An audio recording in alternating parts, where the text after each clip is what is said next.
Je suis Élodie Blestel, maîtresse de conférence à l'Université Sorbonne Nouvelle en linguistique hispanique. Alors, ma thèse s'appelait Pour une nouvelle approche du plus que parfait en espagnol contemporain, unicité du signe. Attends, je sais même plus. Euh, unicité du signe, motivation, variation. C'est ça. Donc, soutenu à Rennes 2 en 2012, ça fait pas si longtemps, sous la direction de Gabriel Le Talec. Bon. Et alors, on va parler de ton parcours après. Je vais te demander d'où tu viens, qui tu es, pourquoi, etc. Mais je voudrais déjà savoir, parce que les linguistes, pour moi, vous êtes un peu, je dirais pas une secte, mais des extraterrestres, tu vois. Et donc, je voudrais savoir, mais pourquoi la linguistique?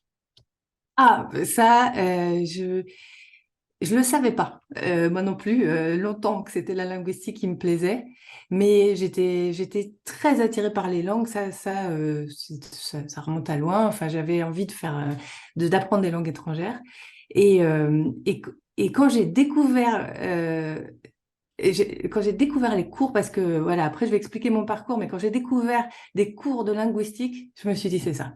Ah, Je me suis dit, c'est ça. Je saurais pas l'expliquer, mais je suis fascinée par le langage, en fait. Je suis fascinée et ça se dément pas avec les années. Je trouve incroyable qu'avec des organes qui servent pas du tout à ça, parce que bon, la bouche, enfin, je veux dire, les poumons, le diaphragme, il n'y a rien qui sert au départ à parler, et qu'avec si peu de phonèmes, hein, en général, il y en a entre 25 et 35, enfin, on puisse construire des mondes, quoi, écrire des livres, parler, je trouve ça fou, je trouve ça merveilleux. Et donc, ça me fascine, en fait. Ça me donc fascine. tu voulais démonter le moteur qui faisait Ouais. tout.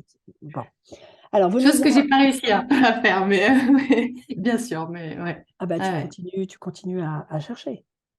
Oui, oui, oui, en tout cas, j'apporte ce que je peux. Ouais. Mm. Mm. Alors, pour ton parcours, est-ce que tu as le parcours lambda, une licence, une maîtrise, un DEA, et puis après les concours et la thèse? Ou est-ce que tu as dérivé d'abord vers d'autres choses et puis finalement tu en es venu à l'hispanisme? J'ai pas tout à fait un parcours lambda, mais c'est pas non plus extraterrestre. Parce que j'ai fait LEA d'abord. J'ai fait 4 ans de LEA à Nantes, LEA trilingue, parce que justement j'étais attirée par les langues. Je voulais apprendre des langues. J'étais incapable de choisir une langue en particulier, et donc j'ai commencé comme ça. Et bon, je suis partie dans le cadre de LEA, je suis partie en Espagne, Erasmus. Donc déjà, j'ai commencé disons, à pencher du côté de l'espagnol. Ensuite, en maîtrise, je suis partie un an au Paraguay. Donc voilà. Et puis, et au Paraguay, j'étais à l'Alliance française. Donc j'avais plusieurs missions à l'Alliance française à Asunción, dont je donnais aussi quelques cours de français langue étrangère. Ça m'a bien plu. Et donc en revenant, je me suis dit, les collègues là-bas m'avaient dit, tu sais, c'est mieux si tu passes une maîtrise de FLE pour revenir, c'est quand même, voilà, il faut que tu sois diplômé, etc. Et donc, je suis revenue en France et je me suis dit, bon, je vais m'inscrire en FLE. Donc, je me suis inscrite à Jussieu. Et là, ça commence parce que le FLE, ouais, à Jussieu, c'est dans le département de sciences du langage. Donc, j'avais des profs, j'avais des linguistes, en fait. Et déjà, donc ça, c'était génial. J'ai commencé à voir que ça me plaisait beaucoup. Et puis, en même temps que je faisais cette maîtrise de FLE, je m'étais dit, c'est dommage d'arrêter de parler espagnol parce que j'ai quand même parlé tous les jours pendant 2 ans. Je vais m'inscrire à l'Institut Cervantes. Et en fait, j'ai vu les prix à Cervantes et je me dis, non, mais ça va pas du tout, c'est beaucoup trop cher. Je vais m'inscrire en licence. Et donc, je me suis dit, plutôt que de m'inscrire, payer une fortune pour de quelques heures de cours, je vais plutôt m'inscrire en licence à Nanterre. Donc, à l'époque, parce que Nanterre faisait le... Et donc, génial, je m'inscris et là, je découvre les cours de Bernard Darbord. Et ça, plus la linguistique à Jussieu, je me suis dit, bah oui, c'est ça en fait. Et donc après, j'ai fait une troisième maîtrise parce que du coup, j'avais une maîtrise LEA, une maîtrise FLE. Avec la maîtrise FLE, je suis repartie au Mexique pendant un an. Donc, ça faisait 3 ans, voilà, de confrontation, on va dire, avec la variation de l'espagnol, parce que ça, c'est pas un détail du coup dans mon parcours. Et puis, je suis rentrée, j'ai fait une maîtrise de. Est-ce que c'est après? Oui, c'est ça, une maîtrise de. Non, non, je suis rentrée. Non, Non, non, je l'ai faite à distance, la maîtrise à Nanterre, après la licence, en fait, à distance pendant que j'étais au Mexique. Voilà, c'est ça. Et quand je suis rentrée, j'ai passé la grecque. Voilà. J'ai passé la grecque, je suis rentrée à Rennes et j'ai passé la grecque en rentrant parce que je me suis dit, de toute façon, il faut que. Voilà, au Mexique aussi, il m'avait dit, il faut que tu aies des concours, c'est mieux, etc. Le FLE, c'est bien, mais il faut que tu aies des concours. Je suis rentrée, j'ai passé le CAPES et la grecque. Le CAPES parce que je voulais le CAPES. Et je voulais la grecque parce qu'il y avait de la linguistique. Voilà. Je me suis Ouais. inscrite en me disant, peut-être que je ne l'aurais pas, mais au moins, il y a les cours qui m'intéressent. Et puis, en fait, j'ai eu la grecque. Et puis après, du coup, j'ai continué en doctorat. Donc, c'est pas tout à fait linéaire, on va dire, mais c'est pas non plus n'importe quoi. Je veux dire, enfin, il y avait quand même un sens qu'on reconstruit a posteriori, mais il y avait quand même un sens, quoi, on va dire. Oui, c'est marrant comme au fur et à mesure, aux différents croisements, tu as été amené vers ce qui devait être ta carrière, ta vocation, quoi. Ouais, c'est ça. Ouais. Bon, alors pourquoi ce sujet de thèse? Qu'est-ce qu'il a, cet imparfait du subjonctif? C'est ça, hein, c'est l'imparfait du Plus que subjonctif. parfait. Ah, plus que Plus que parfait. parfait. Et de l'indicatif en plus. Ah ouais, non, alors, rien à voir. Et alors, qu'est-ce qu'il a, ce plus que parfait? Bah, quand j'étais quand je suis mariée avec un Paraguayen et un jour j'étais l'étonnement initial, on va dire la dissonance cognitive initiale, c'est que un jour je l'ai entendu dire au téléphone euh, à son père qui l'appelait Ah, eras vos había sido. Il lui a dit Ah, donc c'était toi. C'était toi qui avais appelé, j'avais pas répondu, c'était toi qui avais appelé. Et ça m'a perturbée. Voilà, ça m'a perturbée parce que je me suis dit, je comprends pas ce truc. En fait, c'est pas possible. Qu'est-ce qu'ils font là? Pourquoi ils font ça? Voilà. Et donc, je voulais comprendre, en fait, comment c'était possible qu'on puisse exprimer ce que j'ai appris après, que c'était ce qu'on appelle la mirativité. C'est une catégorie sémantique qui dit la surprise face à ce dont on n'avait pas conscience. Donc, il y a des langues dans lesquelles on a des morphèmes exprès pour ça. Dans nos langues, on les a pas. Hein. En espagnol, on n'a pas, on a des périphrases. On dit, en espagnol, on dit conque ou des choses comme ça, mais on n'a pas de morphème spécifique. Mais il y a des langues qui le marquent de façon obligatoire sur le verbe ou des choses comme ça.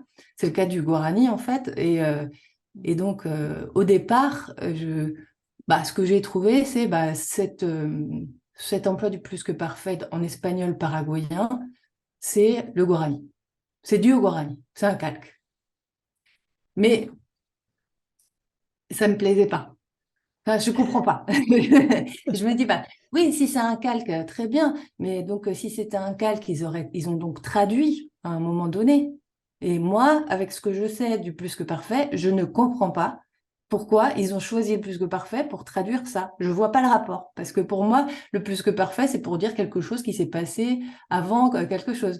Donc, je ne vois pas du tout le rapport. Et donc, ma thèse, c'était ça. C'était pour résoudre ce problème.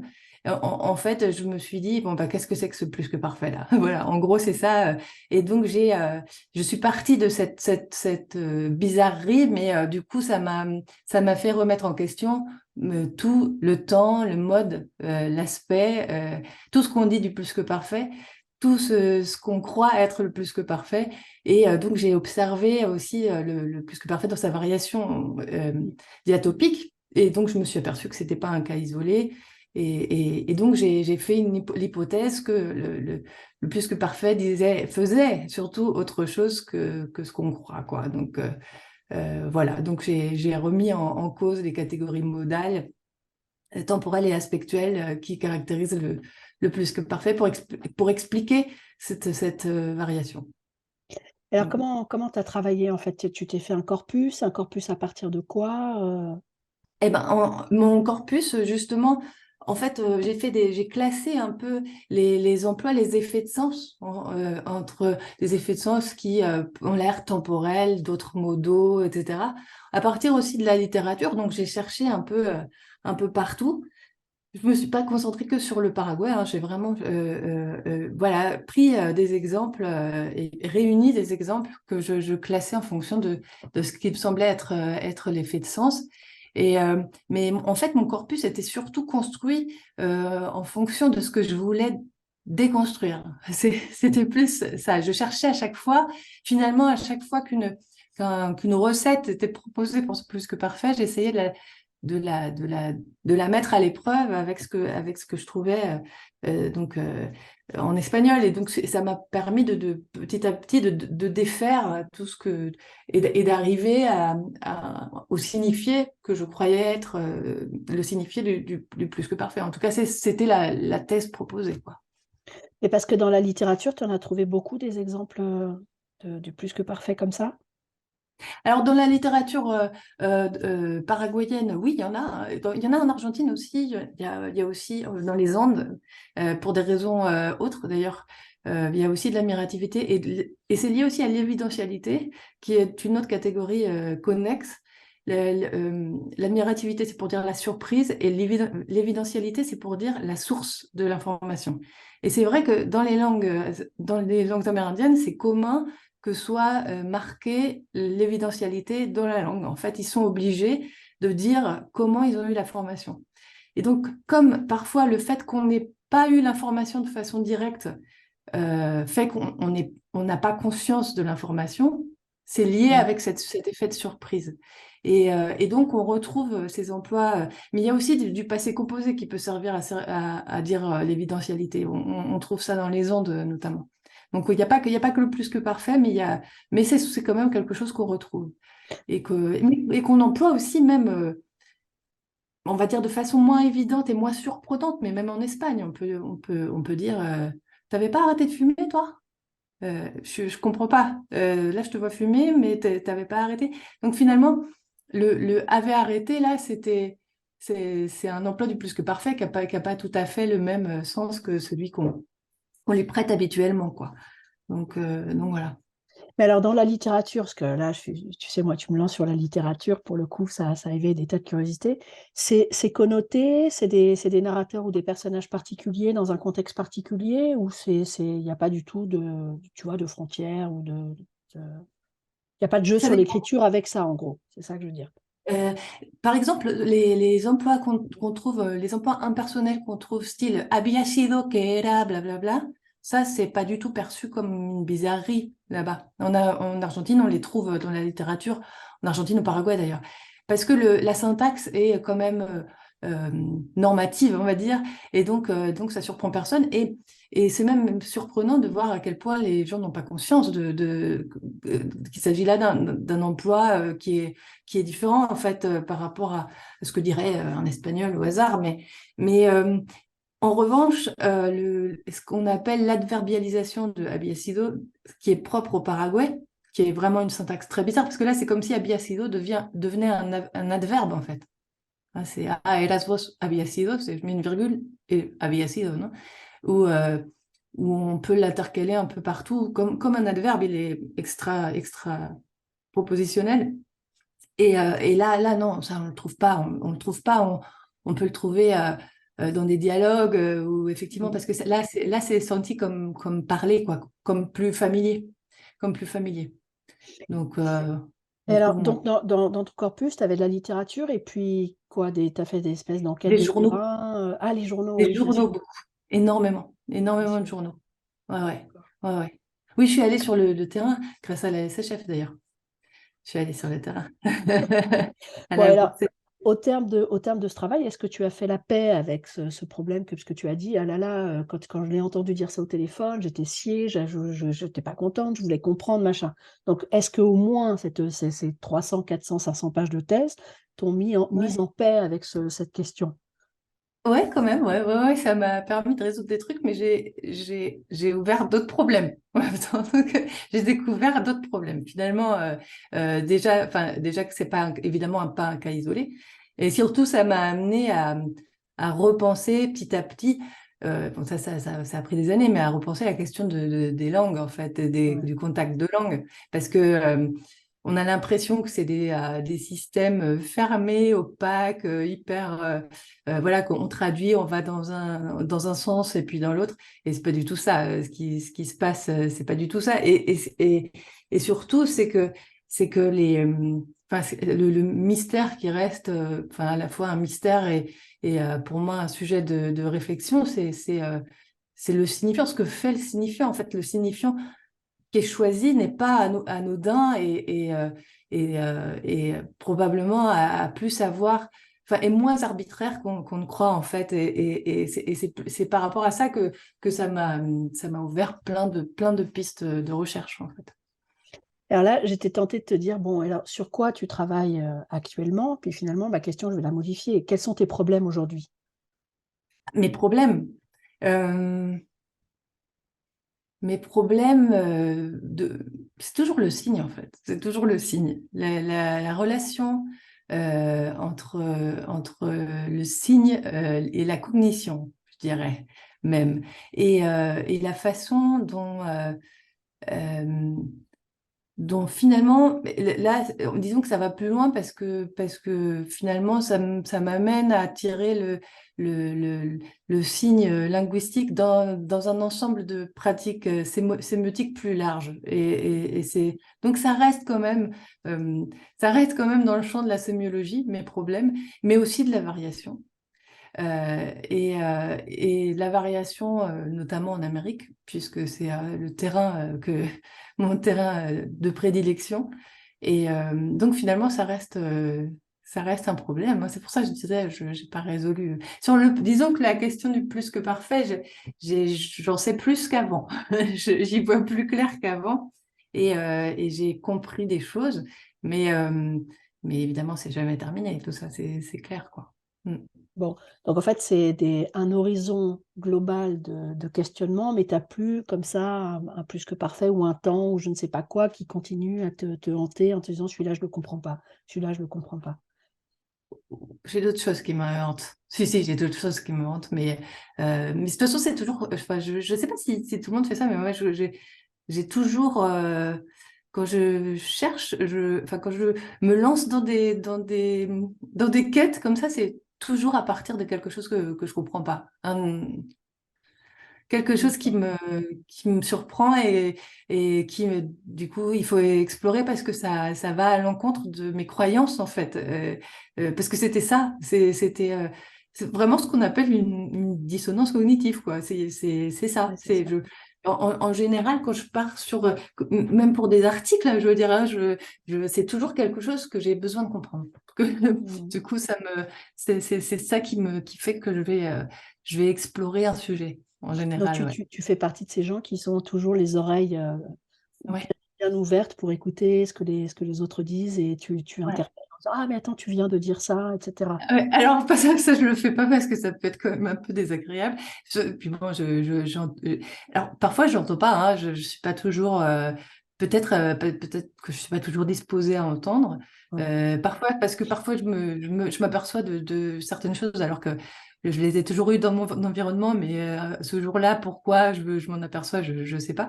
Mais oui, oui, bah oui, oui, c'est ça, c'est exactement ça. Je suis attentive à ça en permanence, ouais, c'est vrai. Mm, mm. Ouais, alors, enfin, qui ont été les gens qui ont été importants, que ce soit sur le plan universitaire ou personnel, tout au long de ce parcours de conception et d'écriture de la thèse?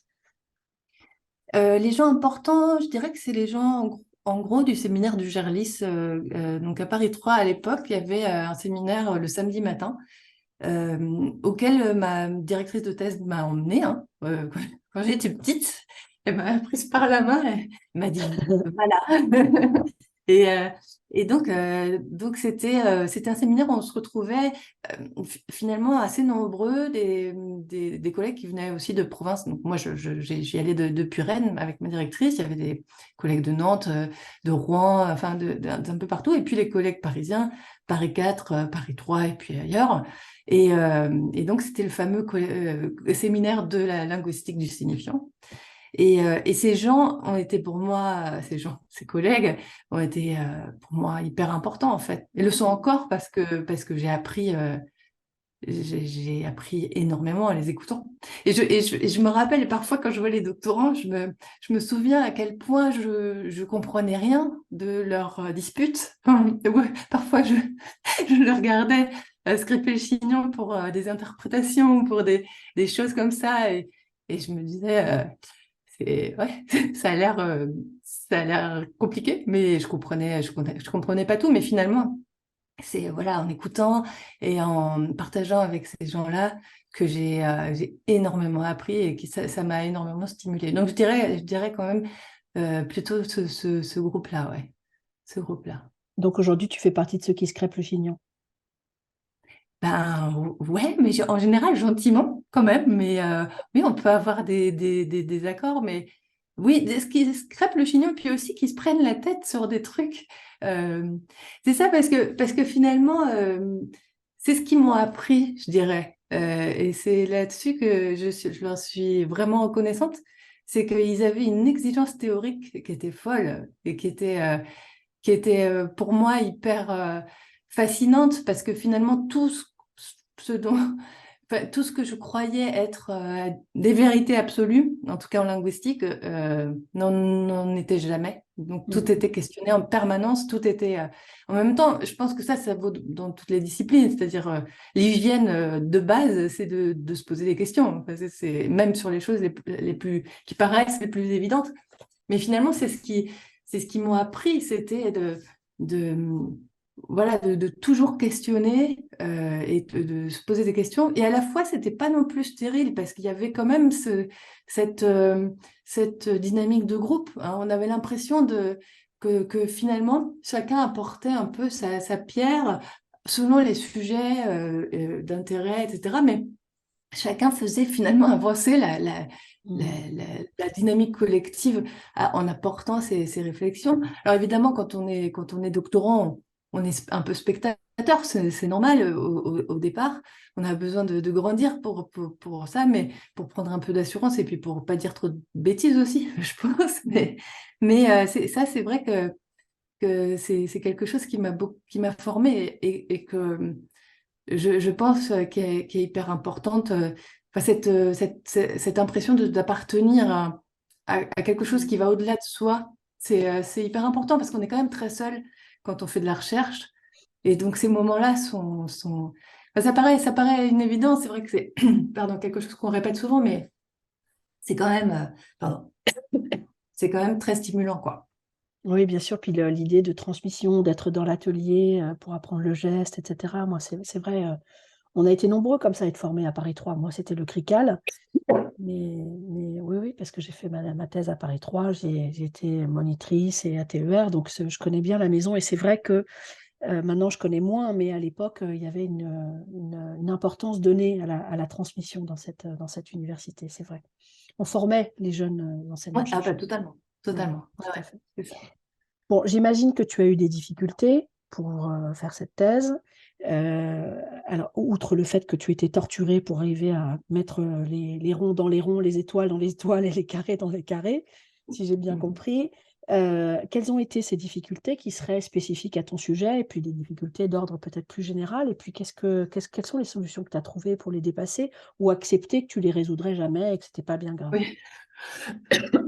Mais je dirais que mes difficultés, c'est qu'on a beaucoup écrit sur le verbe et depuis longtemps. Donc c'était compliqué de se retrouver dans la masse en fait théorique et dans la multiplicité des approches, hein. Au départ, quand on commence, on n'a pas le recul pour classer en fait. C'était pour moi extrêmement difficile d'être critique par rapport à ce que je lisais. Et donc ça ça m'a pris du temps, mais je sais pas pourquoi je tousse, pardon. Ça m'a pris du temps et en même temps, j'ai pas tellement de solutions à part lire beaucoup, en fait. Il y a que, voilà, chemin faisant qu'on résout ce genre de choses.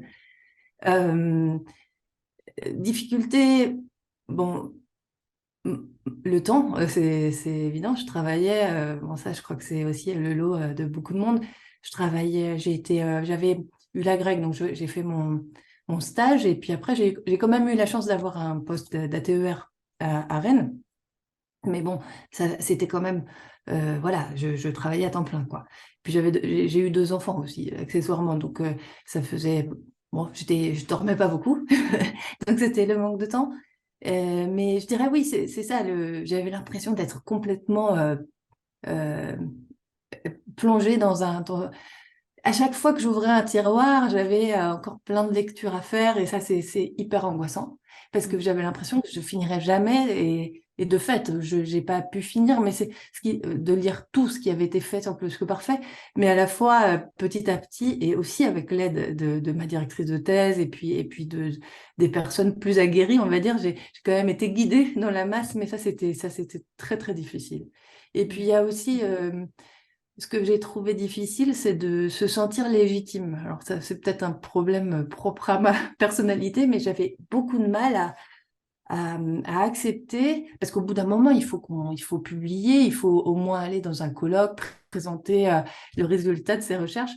Et pour moi, c'était extrêmement difficile de me sentir suffisamment légitime pour présenter quelque chose et voilà donc ça c'est bon, c'est encore le cas mais moins ça s'arrange un peu après avec l'âge mais c'est vrai que on a voilà faut se lancer et c'est pas évident je trouve quand on est doctorant.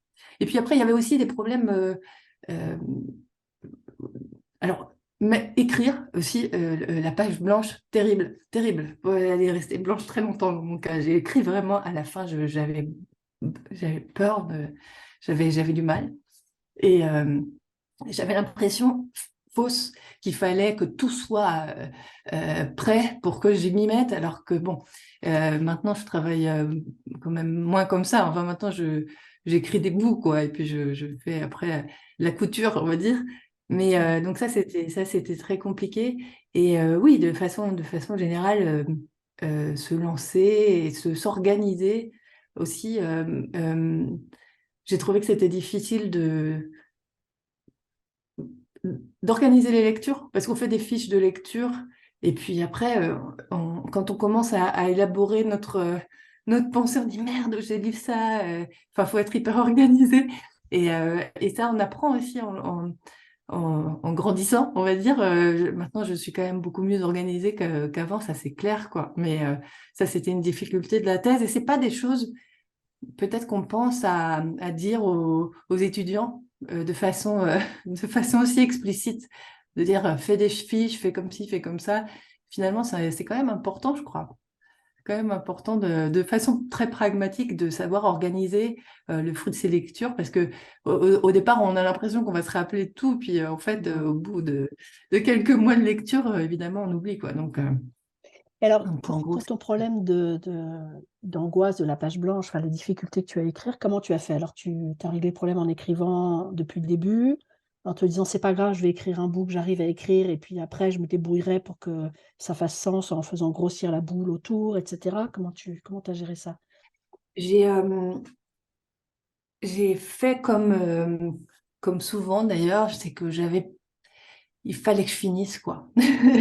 Donc j'ai attendu un peu pas le dernier moment parce que j'ai quand même mis quelques mois à la rédiger, mais je savais que c'était ma dernière année d'ATER et donc je retournais sur un poste dans le secondaire, je savais pas où, etc.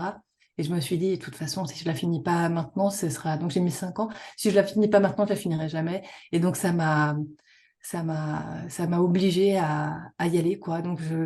Et je me souviens, enfin, c'est complètement anecdotique, mais c'est tout à fait représentatif, je trouve, que quelques jours avant de commencer à m'y mettre, parce que j'avais certainement fait le chemin, j'ai fait un rêve où tous les immeubles autour de chez moi brûlaient et je me sentais libérée. Et je me suis dit, ça doit être quelque chose pour la psychanalyse, parce que vraiment, c'est comme si, voilà, tout ce poids-là qui était autour de moi, ça y est, ça brûlait et j'avais pas peur. Au contraire, c'était quelque chose de libérateur. Et en effet, j'ai commencé à écrire. Et quand j'ai commencé à écrire, ça a été libérateur. Et à la fois, je me suis aperçue aussi que ça permettait de structurer la pensée aussi. Enfin, en fait, on a besoin parfois de s'y mettre pour que que tout se mette en place, en fait. Il ne faut pas croire qu'on a tout dans la tête dès le départ, pas du tout comme ça, quoi. Donc, mais Ça ça, se je l'ai appris construit, aussi. ça se construit petit à petit, oui. Ouais. Alors, bon, arrive la soutenance. Est-ce que tu peux nous dire qui étaient les professeurs qui composaient ton jury? Oui, alors il y avait Éric Beaumatin, Didier Bottineau, donc CNRS, Gilbert Fabre, Christelle Fortino, qui est à Rennes aujourd'hui, et Gabrielle Le Tallec, ma directrice. Et alors, de manière générale, quel souvenir est-ce que tu conserves de cette journée? Un excellent souvenir, en fait. Malgré le trac de la soutenance qui a été vraiment terrible, j'ai trouvé que finalement, c'est passé très vite et puis c'était un moment précieux et rare parce que finalement, on parlait de ce sur quoi j'avais travaillé. Alors, un peu égoïstement, finalement, on parlait de ce sur quoi j'avais travaillé. Donc, si évidemment, ça me passionnait. Et, euh, et puis, il y avait beaucoup de générosité en général dans ce que donnaient les évaluateurs. Finalement, je veux dire, au-delà de leur lecture qui pouvait être critique, par ailleurs, sur certains points, il y avait aussi beaucoup de dons finalement de leur part parce non seulement ils avaient lu mais aussi ils avaient des choses à en dire et à en penser et donc ça c'était agréable de voir ce point de vue-là parce que j'avais pas du tout et puis après il y a eu un pot, il y a eu une fête aussi, ça aussi c'était chouette. Il y avait ma famille, mes amis, donc c'est non j'ai un très bon souvenir de cette soutenance. Donc, tu étais émue. Très ému, très ému, ouais, Ça fait partie aussi du rite de passage, moi, je trouve, totalement, l'émotion, etc. totalement. Ouais. Totalement. Et je l'ai senti comme ça. J'avais l'impression que là, il y avait un gros truc de fait. Bon, la grecque, c'était quelque chose aussi, ouais, la soutenance, c'était ouais, un vrai rite, un vrai rite. Bah, Bon. d'ailleurs, après, ma directrice de thèse m'a tutoyée, donc c'est que j'étais passée de l'autre côté. Tu étais Voilà, adoubée. Tu étais c'est adoubée, ça, tu arrivais parmi les tiens et les tiennes. c'est ça, exactement. C'est vrai qu'on ressent un petit peu ça, oui, d'être entré un peu dans cette famille qu'on a contemplée un peu à distance jusque-là, c'est vrai. C'est vrai. Exactement. Bon, Mm. et alors, dans quelle mesure est-ce que l'enseignante et la chercheuse, tu vois, à cette question, tu as en partie répondu, hein, parce que avec ton obsession des problèmes à résoudre, des choses que tu entends partout, bon. Mais dans quelle mesure est-ce que l'enseignante et la chercheuse que tu es aujourd'hui continuent d'être influencées par la thèse? Oui, il y a à la fois cette écoute et puis finalement, je suis influencée et à la fois je m'en détache de la thèse parce que finalement, disons qu'il y a des choses sur lesquelles j'étais pas capable de réfléchir quand j'étais en thèse parce que finalement, il y a des choses que j'ai laissées de côté de façon consciente ou inconsciente d'ailleurs, pas forcément consciente. Il y a des choses que je ne pouvais pas prendre en compte parce que c'était trop, j'étais incapable. Et donc là, avec le temps et disons un peu de recul, il y a des problèmes que je voyais pas et que je vois maintenant. Donc à la fois, oui, j'ai été influencée par ma formation et je suis encore beaucoup. D'ailleurs, je vois toujours beaucoup des personnes qui m'ont accompagnée pendant la thèse, enfin, parce que ça fait pas si longtemps, enfin, ça fait 10 ans. Et à la fois, j'ai un autre regard sur certains problèmes parce que je crois que enfin, c'est un peu, je pense, tout le monde aussi, c'est qu'à chaque fois qu'on ouvre un chemin, en fait, on s'aperçoit que c'est encore plus vaste et qu'on n'a jamais fini. Et donc, à la fois, je m'en éloigne aussi sur certains aspects, je dirais. Alors, comme prof, parce que moi, j'adore savoir comment vous faites vos cours, les collègues, je vous j'avoue que c'est des conversations que j'aime beaucoup, beaucoup. Donc, comment ça s'enseigne, la linguistique? Avec Toi, passion. tu l'enseignes avec passion, mais alors comment tu fais? Tu les apprivoises à ce langage? Je te parle pas de la Ben, grammaire, hein, abscon, et cetera, ou tu estimes oui, qu'il faut te jeter dans le grand bain et encaisser ce moment de la défamiliarisation, et cetera, et cetera? je leur explique pourquoi on a besoin de ce terme-là, en fait. Je leur explique. Je leur dis, voilà, on ne peut pas faire une périphrase pour tout. Sinon, on perdrait trop de temps et on ne pourrait pas penser. Donc, on a besoin de passer par ce langage. Mais en même temps, j'essaye autant que possible de leur donner des exemples de leur quotidien, en fait. Ouais. Par exemple, je sais pas, quand on voit l'affrication, donc en espagnol euh, médiéval, donc le t qui fait tche, qui devient tche sous l'influence du vide, etc. Je leur dis, mais c'est pareil quand vous dites arrête de mentir ou Mathieu. C'est exactement le même principe. J'essaie autant que possible, alors c'est pas toujours évident, mais de raccrocher ça à leur expérience aussi de la langue, parce que parfois ils n'en ont pas forcément conscience, mais une fois qu'on leur dit, ils disent, ah oui, c'est vrai. Et peut-être que ça, ça reste plus en mémoire. Mais après, bon, il y a aussi des. C'est quand même une matière clivante, hein, la linguistique. Il y a quand même. Parfois, je sens de la réticence et pas, qui est pas tout à fait raisonnable ou rationnelle. Enfin, il y a quand même comme une peur voilà, de l'aridité de la matière, alors que bon, elle peut ne pas être aride déjà, et puis on peut tous comprendre, évidemment. Enfin, il y a pas de raison, mais je sens quand même que. Et puis il y a aussi, d'un autre côté, les deux de la classe qui ont des étoiles dans les yeux, et là, voilà, c'est tout l'un ou tout l'autre. Souvent, il y a pas de demi-mesure, quoi. Il y a souvent des gens qui me disent oh, moi, la linguistique, je déteste, c'est ma bête noire. Et puis d'autres qui me disent oh, ça, c'était génial. Et c'est souvent comme ça. Mais donc, pour l'enseigner, bah, voilà, j'espère leur transmettre mon goût. Et je pense qu'on fait tout ça. En général, si on devient prof, c'est qu'on est quand même passionné par sa discipline. Donc j'essaye de leur montrer pourquoi ça me plaît tant et à quel point voilà, ça me fascine et ça me ravit. Mais bon, je sais pas, après ça réussit pas toujours, je pense, hein, mais bon, c'est comme ça. Et alors, tu as dit tout à l'heure, dans ton parcours, le FLE, l'Amérique latine, etc. Mais est-ce que quand tu étais enfant, tu as eu l'impression d'avoir la vocation de prof, ou est-ce que bah, c'est les hasards de la vie qui t'ont mis sur ces rails, et puis finalement ça te convient bien, ou tu vois, tu fais partie de ces collègues qui, depuis toujours, je me disais que je serais institutrice, que je serais ceci, cela. Non, je savais pas du tout jusqu'à très tard ce que je voulais faire en fait. J'étais attirée par les langues, ça c'est vrai. J'étais attirée par les langues. J'apprenais les chansons des Beatles par cœur avec ma cousine qui était plus grande que moi. Enfin, ça c'est vrai parce que ça me fascinait de parler un truc que je comprenais pas en fait. Je trouve ça rigolo.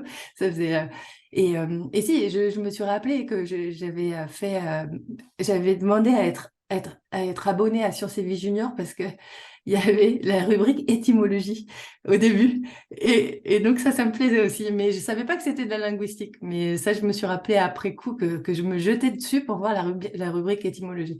Et donc j'avais cet intérêt-là, ça c'est sûr. Mais le métier, je ne savais pas ce que je voulais faire comme métier. Je ne peux pas dire que j'ai toujours voulu être prof parce que c'est pas vrai. Et je pense que et puis ça me plaît d'être prof de linguistique parce que c'est quand même c'est quelque chose que j'aime en fait transmettre parce que je suis passionnée. Mais dans l'absolu, être prof, dans l'absolu, je suis pas sûre. Je suis pas sûre. Voilà, là on a quand même des élèves de luxe. Enfin, je veux dire, même si c'est pas toujours des amateurs de linguistique en général, ils sont quand même plutôt sympas les étudiants. Et donc, c'est quand même des conditions idéales pour enseigner. Donc, je ne sais pas si dans tous les contextes, j'aurais aimé être prof. Ouais, c'est ta Ouais. discipline qui t'a porté vers ce métier, quoi. Ouais. Alors, est-ce que tu as relu ta thèse? J'ai lu des morceaux, j'ai lu des extraits, et ça donne un peu le vertige quand même. Ah oui? Ça fait, ouais, parce que, euh, bon, parfois je dirais pas ça comme ça. Euh, Parfois, voilà, j'ai certainement réfléchi autrement au problème depuis. Parfois, je me dis, oh, bah, c'est pas mal, mais qui a écrit ça? Ah, c'est moi, c'est marrant, j'ai pas du tout l'impression que j'ai écrit ça, parce que je me rappelle plus. Ben oui. Et en tout cas, ça me replonge dans un autre espace-temps. Ça fait un drôle d'effet, je trouve. Mais c'est rigolo comme expérience. Mais j'ai pas lu tout. J'ai pas lu. J'ai lu quelques extraits parce que voilà, l'occasion faisait qu'il fallait que je me replonge. mais pas tout. Et quand tu penses à elle, tu l'aimes bien? J'ai une espèce de vieille compagne sympathique ou oh là là, j'ai tellement galéré à t'écrire. D'abord, est-ce que tu lui dis tu? Oui.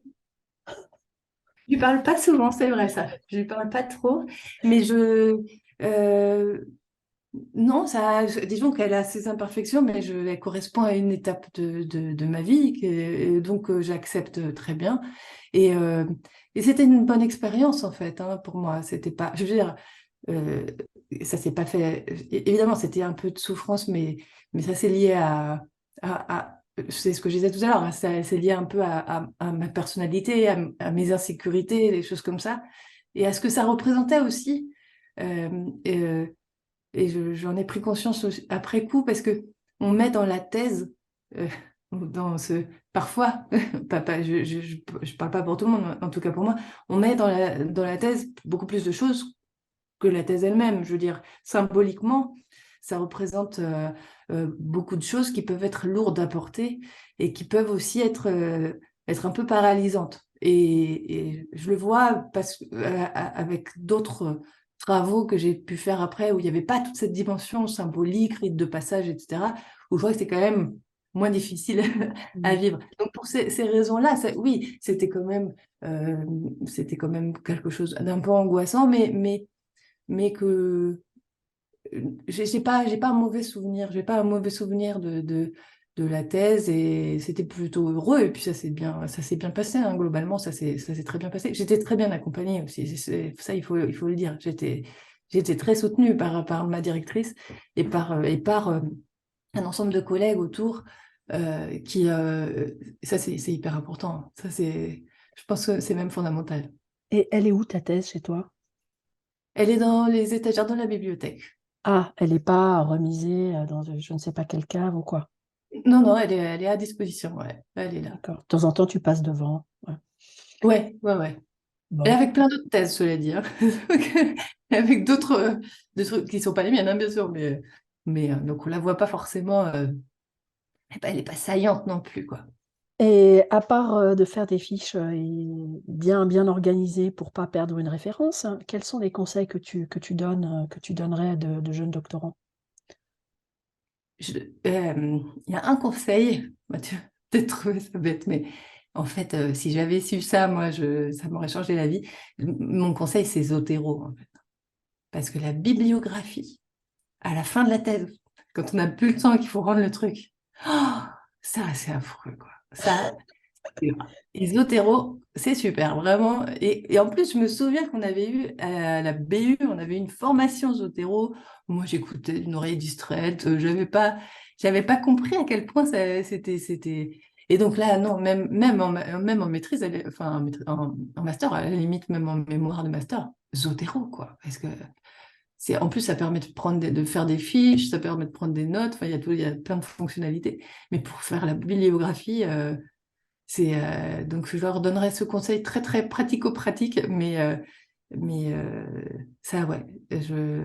Et puis de manière générale, pour justement contrer ce monde qu'on se fait de la thèse, de ce que ça représente, oh, ça doit être l'œuvre d'une vie, c'est hyper important. Bon, il faut, au contraire, je pense, être beaucoup plus pratique et pragmatique et écrire des petites choses. Mm.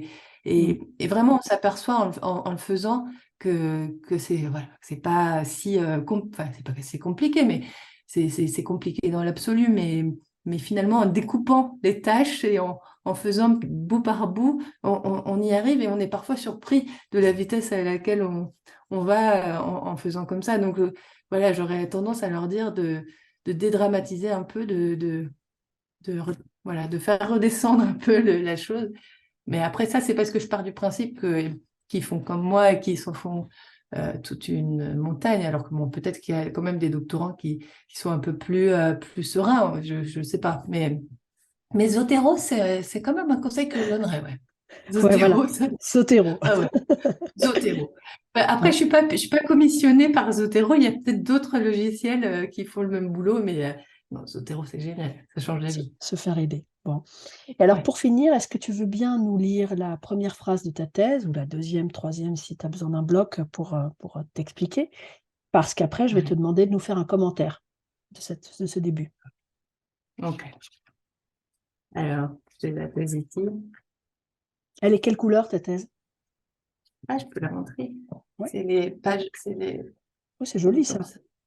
Ouais. Ouais, c'est Rennes 2, ça. Waouh. Très beau. Oui. C'est service comme de Rennes 2. Alors, introduction, donc. Jesús era gay e inteligente había sido. Donc ça, c'est l'exemple numéro 1. Voilà un titre de forum de discussion qui a de quoi attirer l'attention des internautes et la nôtre. Nous ne voulons pas jeter le trouble, ni offrir notre contribution à d'éventuelles recherches en études bibliques. Nous laisserons aux exégètes de la vie de Jésus le soin d'y apporter leur éclairage. Nous ne nous prononcerons pas non plus sur les sources d'Elton John lorsqu'il s'est livré sur l'hypothétique homosexualité de Jésus-Christ en février 2010 dans une entrevue avec le magazine américain Parade. Non, ce qui étonne le linguiste ici, c'est bien cet emploi singulier du plus que parfait. Ah, c'est Et drôle. voilà. Et puis voilà, oui. Bah, c'est la phrase Jesús era gay, parce que en fait, Elton John avait dit dans la presse qu'il pensait que Jésus était gay et intelligent. Et donc, cet exemple que je prends, c'est un locuteur paraguayen, en l'occurrence, qui commente et qui dit Ah, Jesús era gay et intelligente había sido. Et donc, ça fait partie des exemples rigolos. Et du coup, pour poser le problème, j'avais trouvé que c'était rigolo comme. Bon, ça a causé quelques mois hein, quand même. C'est ce que j'allais te demander. C'est ce que j'allais te demander si ta directrice ou quelqu'un dans le jury t'a dit, oh, c'est peut-être un peu imprudent, hein, ou... Ah non, non, ils l'ont plutôt bien pris. Personne ne m'a fait de reproche. Mais ça a été commenté. Ça a été commenté et même au-delà du juriste soutenance, parce qu'on m'en a parlé même dans les auditions. Après, quand j'ai. Ouais. Mais oui, parce qu'en fait, on a les thèses. Et donc, oui, oui, on m'en a reparlé de ce début de thèse. Ah, moi, je trouve ça très, très drôle. Eh ben, écoute, je te remercie beaucoup, beaucoup pour cet entretien et Merci à vraiment toi. d'avoir accepté de participer au projet. Merci vraiment. Bah, merci à toi, c'était très agréable.